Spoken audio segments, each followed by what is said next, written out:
পুরান ঢাকায় ব্যবসায়ী হত্যার ঘটনায় দুজন রিমান্ডে দেশ জুড়ে প্রতিবাদ, ক্যাম্পাসগুলোতে বিক্ষোভ মিছিল। দেশে দুর্ভিক্ষের সংখ্যা, বিএনপির সংকট নিরসনে নির্বাচনের দাবি রিজভীর। সংস্কার ও বিচার ছাড়া ভোট নয়, হুঁশিয়ারি নাহিদের। রাজনৈতিক দলগুলো একমত হলে ৫ই আগস্ট জুলাই ঘোষণাপত্র দেওয়া হবে বললেন উপদেষ্টা আসিফ মাহমুদ। এবং ফেনী ও নোয়াখালীতে বন্যা পরিস্থিতির অবনতি, নতুন করে বেশ কিছু এলাকা প্লাবিত, খাবার ও পানি সংকট চরমে।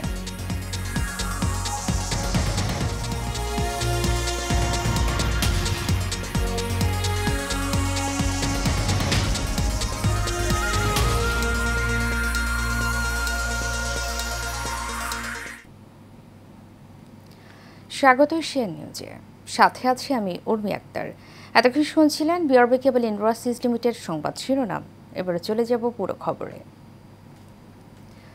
দেশের সার্বিক অর্থনৈতিক পরিস্থিতি বিবেচনা করে দুর্ভিক্ষের আলামত দেখছে বিএনপি। চলমান এই সংকট নিরসনে নির্বাচনের কোনো বিকল্প নেই বলে মন্তব্য করেছেন দলটির সিনিয়র যুগ্ম মহাসচিব অ্যাডভোকেট রুহুল কবির রিজভী। আর দলের ভাইস চেয়ারম্যান শামসুজ্জামান দুদুর অভিযোগ, সংস্কারের নামে সুকৌশলে নির্বাচন বিলম্বিত করার পায়তারা চলছে। সকালের রাজধানীতে আলাদা দুটি অনুষ্ঠানে এসব অভিযোগ করেন তারা। আরও জানাচ্ছেন শরীফুল ইসলাম। সাবেক প্রধানমন্ত্রী ও বিএনপি চেয়ারপারসন বেগম খালেদা জিয়ার রোগ মুক্তি কামনায় নয়াপল্টনে বিএনপি কেন্দ্রীয় কার্যালয়ের সামনে দোয়া মাহফিল ও জায়নামাজ বিতরণের আয়োজন করে জিয়া পরিষদ। এ সময় বিএনপির সিনিয়র যুগ্ম মহাসচিব অ্যাডভোকেট রুহুল কবির রিজভী বলেন, চরম সংকটে পড়তে যাচ্ছে দেশের অর্থনীতি। অর্থনীতির কঠিন করুণ অবস্থা, এটা শুধু মুখের কথা নয়। সামনের সেপ্টেম্বর অক্টোবর মাসে দুর্ভিক্ষ হয় কিনা এটা এখন মানুষের মনে মনে। আর্থিক শৃঙ্খলা ফেরাতে হবে, এটা ঠিক, কিন্তু পাশাপাশি কর্মসংস্থান বৃদ্ধি না করলে জনগণের কাছে কেহই রেহাই পাবেন না। জনগণ কিন্তু এটা ছেড়ে দেবে না। এদিকে জাতীয় প্রেস ক্লাবে জাতীয়তাবাদী নবীন দলের এক প্রতিবাদ সভায় বিএনপি চেয়ারপারসনের উপদেষ্টা সৈয়দ মোয়াজ্জেম হোসেন আলাল দেশ ও গণতন্ত্রের স্বার্থে সকল রাজনৈতিক দলকে সংযত হওয়ার আহ্বান জানান। আমার সন্তান কিংবা আমার সন্তানের পরবর্তী প্রজন্ম যদি এখনই মুরব্বীদের মতো কথা বলেন, এটা বেমানান। দয়া করে একটু সংযত হন। গণতন্ত্রের স্বার্থে, সর্বদলীয় মতামতকে গ্রাহ্য করার স্বার্থে এবং জাতীয় একটা নতুন রাজনৈতিক বন্দোবস্তের দিকে আমরা যখন যাচ্ছি, সেইটাকে দয়া করে কেউ বাধাগ্রস্ত করবেন না। এ সময় বিএনপির ভাইস চেয়ারম্যান শামসুজ্জামান দুদু বলেন, গণতন্ত্র ছাড়া মানুষের অধিকার ফিরিয়ে দেওয়া সম্ভব নয়। আমরা মনে করি নির্বাচনটা খুব জরুরি।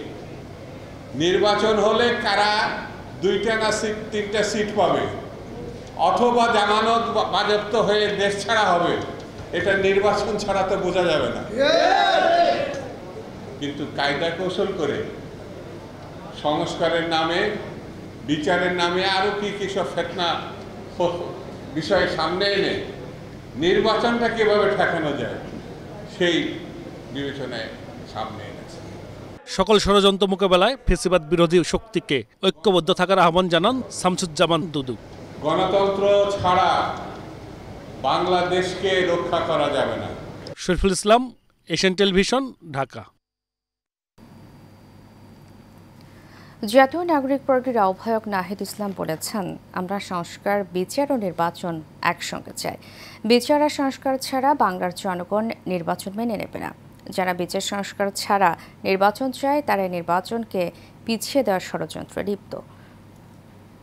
বিকেলে যশোর ঈদগাহ মোড়ে জাতীয় নাগরিক পার্টির জুলাই পদযাত্রার পথসভায় সব কথা বলেন তিনি।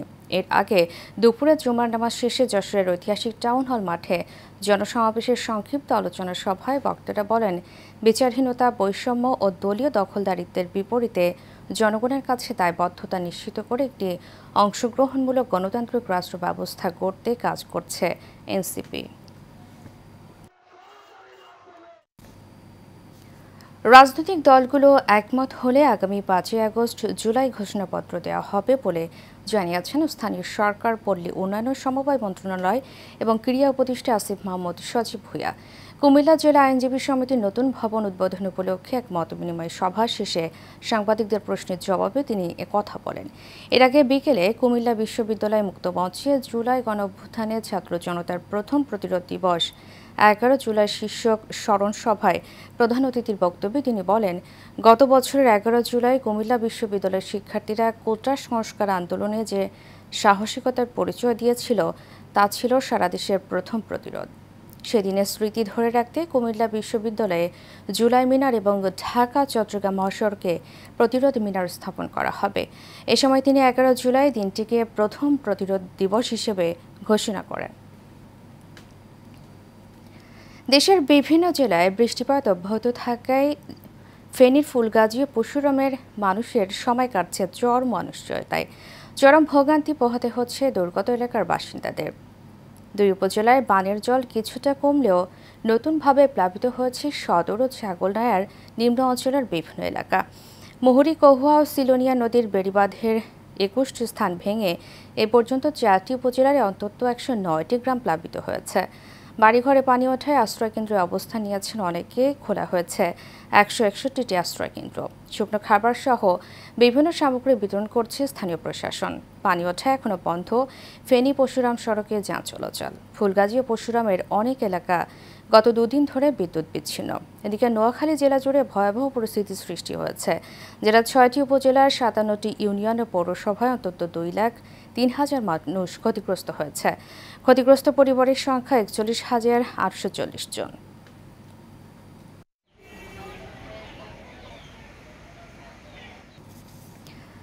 বাংলার প্রকৃতিতে চলছে বর্ষাকাল। নদী, খাল, বিল, হাওড় বাউড়ে বাড়ছে পানি। তাই নৌকা তৈরির কাজে কারিগররা পার করছেন ব্যস্ত সময়। দিনরাত হাতুড়ি বাটালের শব্দ আর ক্রেতা বিক্রেতাদের হাক ডাকে মুখর সাভার উপজেলার শিমুলিয়া ইউনিয়নের শিমুলিয়া বাজার। আমরুল ইসলামের তথ্য ছবিতে আরও জানাচ্ছেন জাবালুন নূর। নদীমাতৃক বাংলাদেশে বাহন হিসেবে নৌকার প্রচলন আদিকাল থেকে। বন্যা কবলিত বিভিন্ন এলাকার মানুষের পারাপারে নৌকায় একমাত্র ভরসা। এছাড়া মাছ শিকার এবং পণ্য পরিবহনেও নৌকার ব্যবহার হয়ে আসছে দীর্ঘদিন ধরে। বর্ষা ও দেশের বিভিন্ন স্থানে বন্যার শঙ্কায় কদর বেড়েছে নৌকার। ঐতিহ্যবাহী আশুলিয়া শিমুলিয়া বাজারে ধুম পড়েছে নৌকার বেচাকেনায়। এখানে এসে নৌকা কিনতে, নৌকা দিয়ে মনে করেন আমাকে তো গৃহস্থ মানুষ, গরু বছর পালি, বর্ষার মানুষের ঘাস কাটুম, দূরে জাল পাতুম, এই উদ্দেশ্যে আইছি। পোলাপান স্কুলে যায়, লেখাপড়া করতে যায়, যাওয়া আসার সমস্যা, নৌকা পারাপার হইতে লাগে। ব্যবসায়ীরা জানান, কাঠের দাম ও হেলপারদের মজুরি বেড়ে যাওয়ায় লাভ তুলনামূলক কম। আর কারিগররা বলছেন, দিনে 2টি নৌকা বানাতে 2,000 টাকা মজুরিতে 2 জন মিস্ত্রি কাজ করেন। আর কারিগররা বলছেন, দিনে 2টি নৌকা বানাতে 2,000 টাকা মজুরিতে 2 জন মিস্ত্রি কাজ করেন। এ দিয়ে চলছে তাদের জীবন। ডেলি বানাই 2টা 3টা, তাতে মাসে 40-40টা পর আর কি, 30-25 হাজার। 10 হাত করে যেটা ওইটা দেয় 500, 11তে 600, এরকমই। যখন পানির চাপ বেশি থাকে তখন একটু বেশি হয়, আর যখন পানির চাপ কমে যায় তখন তো আর কম হয়। ব্যবসায়ীদের নিরাপত্তা সহ সার্বিক ব্যবস্থাপনা নিয়ে বাজার কমিটি বলছে, একসময় পিতলের জিনিসপত্রের জন্য শিমুলিয়ার এই বাজার ব্যাপক পরিচিত ছিল। বর্তমানে পিতলের ব্যবসা পড়ে গেলেও নৌকা এই বাজার চাঙ্গা করে রেখেছে। শিমুলিয়া বাজারের অনেক আগে থেকে, মানে আরো 25 বছর আগে থেকে এই শিমুলিয়া বাজার নৌকার জন্য খুবই বিখ্যাত। ওরা যে নৌকাটা বানায়, নৌকাটা অনেক মানসম্মত। জ্যৈষ্ঠ, আষাঢ়, শ্রাবণ এই 3টা মাস আমাদেরকে একটু চাহিদাটা বেশি থাকে। তো এখন আপনার ওইভাবে আর কি হয় না। এখন ওই পানিটা কম থাকার কারণে আমাদের দেখা গেছে একটু কম হিসেবে বিক্রি করা লাগে। ঐতিহ্যবাহী এই ব্যবসা টিকিয়ে রাখতে ক্ষুদ্র ঋণ সহায়তা চান সংশ্লিষ্টরা। জাবালুন নূর, এশিয়ান টেলিভিশন। গাজীপুরের কালিয়াকৈর উপজেলার ঢালজোড়া ইউনিয়ন বিএনপির নবগঠিত আহ্বায়ক কমিটি বাতিলের দাবিতে মিছিল পথসভা অনুষ্ঠিত হয়েছে। শুক্রবার বিকেলে উপজেলার দেওরার বাজার এলাকায় এই কর্মসূচি পালন করেন ঢালজোড়া ইউনিয়ন বিএনপি ও সহযোগী সংগঠনের নেতাকর্মীরা। বক্তারা অভিযোগ করেন, নবগঠিত কমিটি বিএনপির ত্যাগী ও পরীক্ষিত নেতাকর্মীদের উপেক্ষা করে আওয়ামী লীগ ও জাতীয় পার্টি ব্যক্তিদের দিয়ে গঠিত হয়েছে। এতে দলের আদর্শ ভাবমূর্তি ক্ষুণ্ণ হয়েছে। বক্তারা বলেন, এই অবৈধ কমিটি মানি না, মানব না। ফ্যাসিবাদী আওয়ামী লীগ প্রধান শেখ হাসিনা সহ তার আত্মীয় স্বজন ও নেতাকর্মীরা দেশ ছেড়ে পালিয়েছেন কারো পিটুনিতে নয়, তাদের পাপের বোঝা ভারী হওয়ার কারণে। আমাদেরও ছাত্র জনতার মিছিল দেখে ভয় পেয়ে দেশ ছেড়ে পালিয়েছেন। নারায়ণগঞ্জের সোনারগাঁও উপজেলা পৌর বিএনপির প্রাথমিক সদস্য পদ নবায়ন ও নতুন সদস্য সংগ্রহ কার্যক্রম উদ্বোধন অনুষ্ঠানে প্রধান অতিথি হিসেবে উপস্থিত থেকে এক বক্তব্যে কথা বলেছেন জাতীয় নির্বাহী কমিটির সদস্য নারায়ণগঞ্জ জেলা বিএনপির সাবেক সভাপতি ও সাবেক এমপি বীর মুক্তিযোদ্ধা গিয়াসউদ্দিন।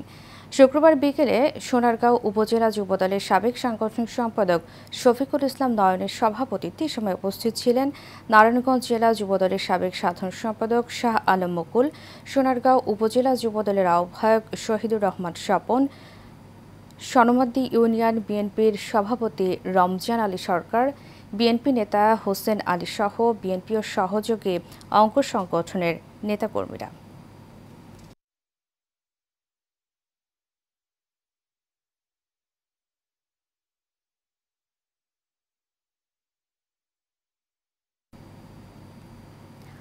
বরাবরের মতো এবারও এসএসসি পরীক্ষায় একাধিক জিপিএ ৫ সহ শতভাগ পাস অর্জন করে বেড়া উপজেলার মধ্যে প্রশংসনীয় স্থান দখল করেছে কাশীনাথপুর বিজ্ঞান স্কুল।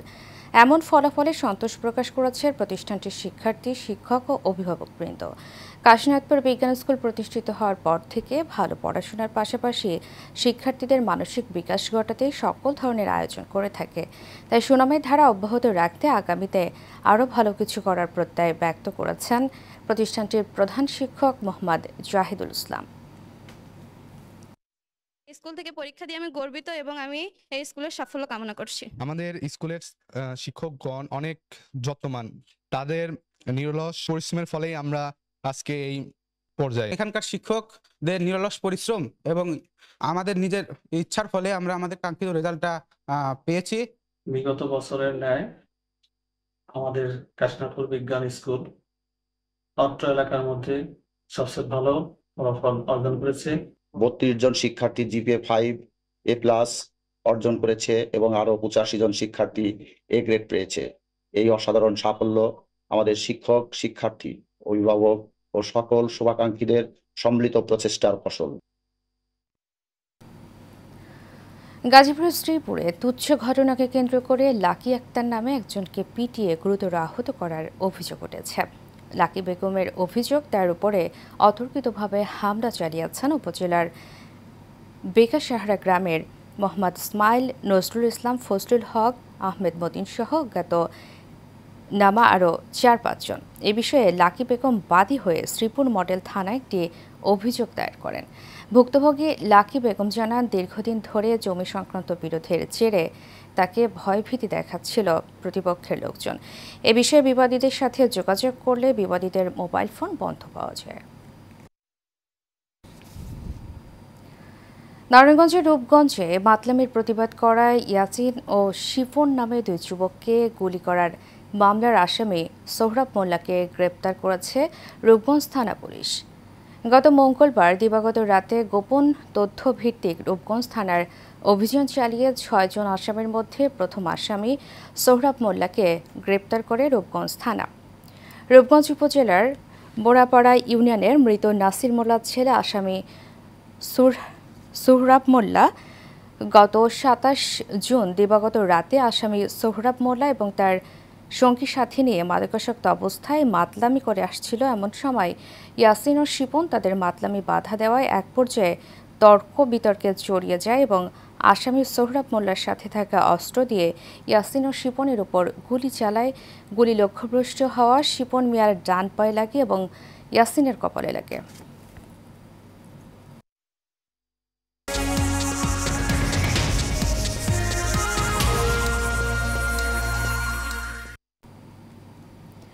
সংবাদ বিরতি শেষে আবারও স্বাগত এশিয়ান নিউজে, সাথে আছি আমি উর্মি আক্তার।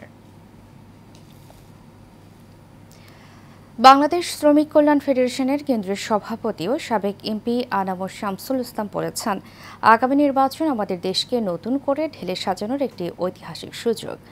দীর্ঘ 16 বছর পর মানুষ তাদের ভোটাধিকার ফিরে পেতে যাচ্ছে। আমরা আশা করছি একটি অংশগ্রহণমূলক ও গ্রহণযোগ্য নির্বাচন হবে। শুক্রবার সকালে চট্টগ্রাম ইঞ্জিনিয়ার্স ইনস্টিটিউশন হলে বাংলাদেশ শ্রমিক কল্যাণ ফেডারেশন চট্টগ্রাম মহানগরীর ইউনিট দায়িত্বশীল সম্মেলনে প্রধান অতিথির বক্তব্যে আনম শামসুল ইসলাম উপযুক্ত কথাগুলো বলেন। ফেডারেশনের কেন্দ্রীয় সহ সাধারণ সম্পাদক ও চট্টগ্রাম মহানগরীর সভাপতি এস এম লুৎফর রহমানের সভাপতিত্বে এবং সাধারণ সম্পাদক আবু তালেব চৌধুরীর সঞ্চালনায় আরও উপস্থিত ছিলেন ফেডারেশনের চট্টগ্রাম মহানগরীর সাবেক সভাপতি অধ্যাপক আহসানুল্লাহ ভূঁইয়া, মহানগরীর প্রধান উপদেষ্টা পরিবেশবিদ নজরুল ইসলাম। গাইবান্ধা জেলা প্রশাসক গোল্ড কাপ টুর্নামেন্টের চ্যাম্পিয়ন হয়েছে গোবিন্দগঞ্জ উপজেলা। গাইবান্ধা জেলা স্টেডিয়ামে আসরের ফাইনালে গাইবান্ধা পৌরসভাকে টাইব্রেকারে 4-3 গোলে হারায় গোবিন্দগঞ্জ উপজেলা। এর আগে নির্ধারিত সময়ে খেলা শেষ হয় 2-2 গোলের সমতায়। খেলা শেষে চ্যাম্পিয়ন ও রানার্স আপ দলের হাতে ট্রফি তুলে দেন জেলা প্রশাসক চৌধুরী মোরজেম আহমেদ। জেলার 7টি উপজেলা এবং গাইবান্ধা পৌরসভা সহ মোট 8টি দল এই টুর্নামেন্টে অংশ নেয়।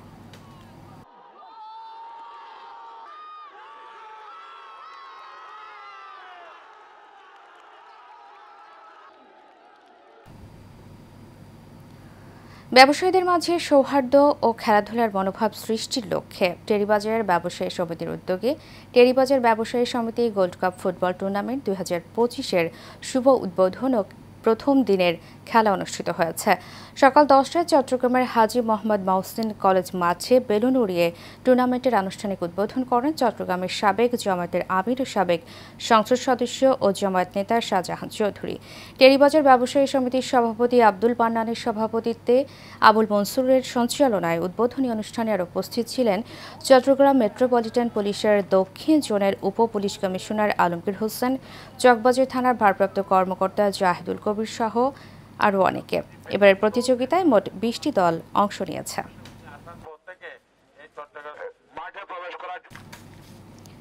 শেষ করব এশিয়ান নিউজ। তারিখে বিআরবি কেবল ইন্ডাস্ট্রিজ লিমিটেড সংবাদ শিরোনামগুলো জানাবো আরও একবার।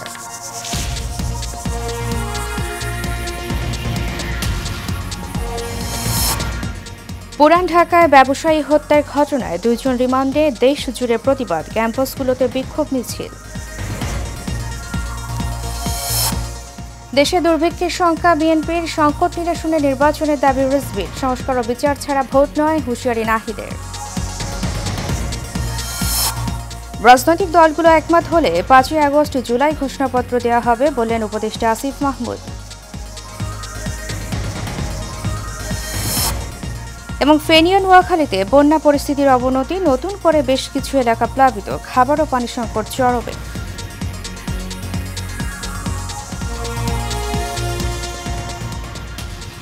এশিয়া নিউজ এ পর্যন্ত। পরবর্তী সংবাদ দেখার আমন্ত্রণ জানিয়ে শেষ করছি। ধন্যবাদ সবাইকে।